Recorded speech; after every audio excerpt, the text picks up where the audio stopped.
congratulations, thinking that they'll never see Rex Lapis, and here you are looking all relaxed. Why would I not feel more at ease after laying down the burden I have borne for 3,700 years? Right. If the two of you can spare the time, I should treat you to a meal at the Shinya kiosk. Ha! That sounds like big talk, Zhongli. Paimon might have believed you if you were treating us to some third-round knockout, but you'd have to pay out... You're right. I do lack the Mora. As the Rex Lapis Morax, I can easily create Mora. But since I have chosen to walk this earth as the mortal Zhongli, I should abide by the same rules that mortals do. When I was journeying with you, though I still had the Gnosis in hand, I knew that I must soon retire from my role as an Archon. So I had to rehearse a little for my new life. Oh, no wonder! Paimon gets it now. You didn't look at the price tags when we were spending because But since you weren't used to not being able to just make more Mora as and when you wanted to, you had to try becoming a parasite to society. Well, we were only spending Fatui money. You don't have to say it like that. In the City of Commerce, we do not merely exchange money or goods. We also exchange knowledge, memories, and foresight, as well as positions, roles, and lives. The Archon Morax could never experience life as the true mortal Zhongli could, no matter how many times he descended to be with his people.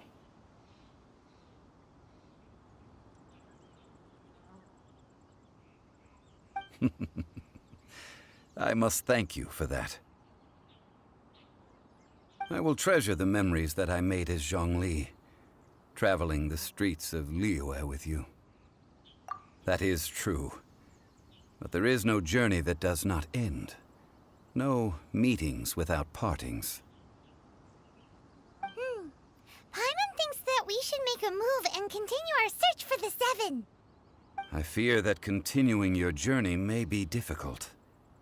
The nation that neighbors Liyue by sea, Inazuma, is presently closed.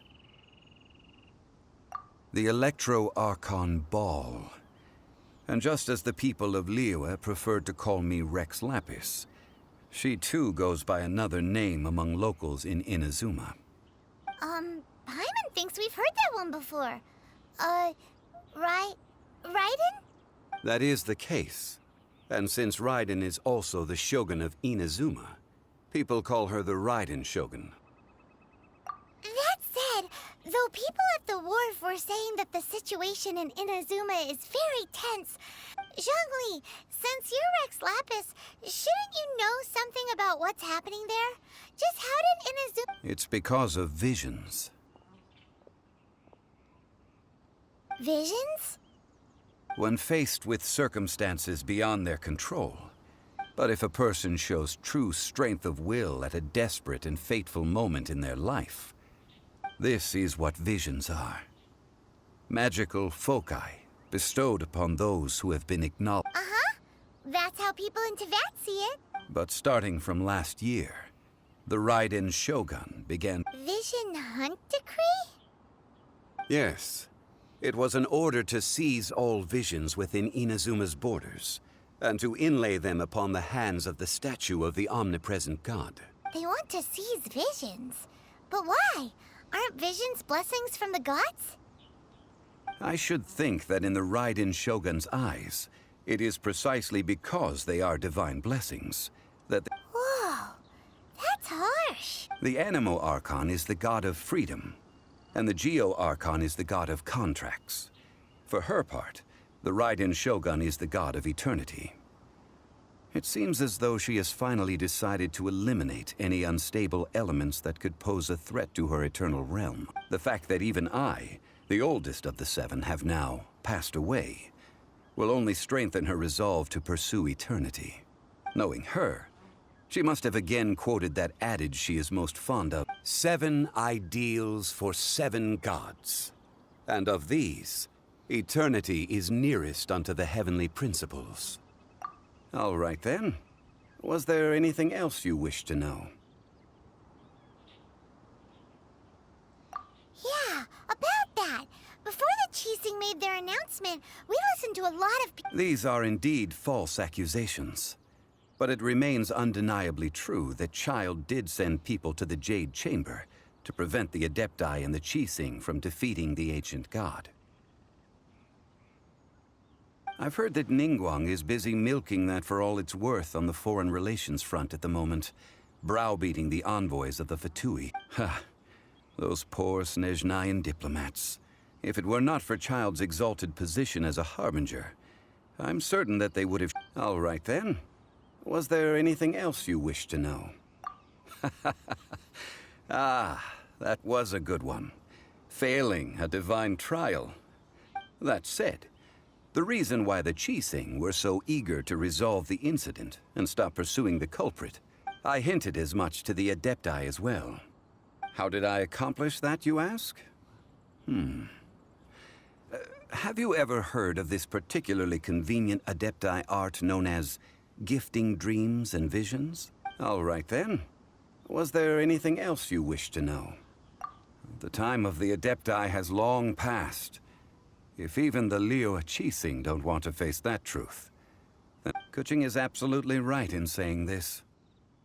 Now, though I did laud Ningguang's desire for power, believing this to be a good thing, and thought as a matter of course that she must have been behind the Chising's plan to take... Could the original person who brought up the idea of seizing power have been... All right then. Was there anything else you wish to know? That's right. Zhongli, now that you don't have your gnosis, since Morax is dead, are they all just... Also, isn't the Golden House the only mint in the entire continent? Well, it even can... The Mora present now will not vanish. But the Golden House will indeed have to cease operations for a lengthy period of time. This is terrible! We're all about to run out of Mora! Yes, this is indeed a major issue from a financial standpoint. Well, I suppose we'll just leave such troublesome matters to the Liyue Chising to debate. Then, did you at least set some private funds aside for yourself? Oh, a private fund. This does seem like a good, logical, common-sense idea. It's a shame. What's a shame? It's a shame that I didn't think of it at the time. All right then. Was there anything else you wish to know? Well then, I suppose you'll have to find a way to get inside this closed nation.